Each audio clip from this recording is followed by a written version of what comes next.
information that we need, typically we go to Lawrence Walters, and he's a fine wealth of information for us. And Larry, we had talked, and I brought up the idea, and I had mentioned it to Christopher Hinton, the difference between an act of terrorism as it's being investigated and an act of hate. They say it's being investigated as an act of terrorism and hate. Is there a real difference between the two?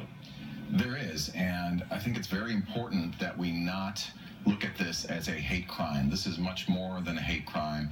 This is an act of domestic violence committed by somebody aligned with a sworn enemy of the United States, somebody who has sworn allegiance to ISIS, an ideology that has vehement hatred towards the LGBT community, an ideology that equates being homosexual with death.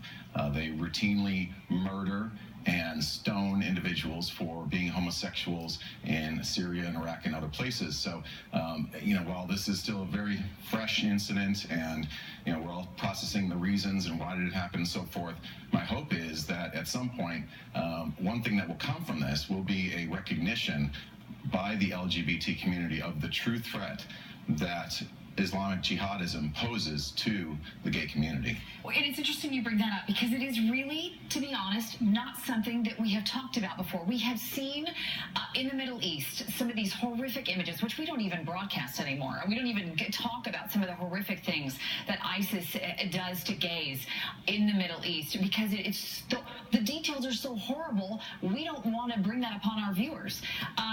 But we know it's happening, and we have seen it happening. We see it Daily Mail stories almost on a daily basis of the horrors that happen to these people in the Middle East, but we haven't seen it here, Larry. So do you feel like, okay, it's here now? It is here now. There's, I think, a number of reasons why we don't see it and why it's not talked about. I think there's a degree of political correctness that prevents the issue from being discussed and from a recognition that there is a true hatred of the LGBT community by radical jihadists. But now it's the elephant in the room that we have to talk about. It is there. It's squarely confronting us, and it's something that we will have to address. Guys, the president spoke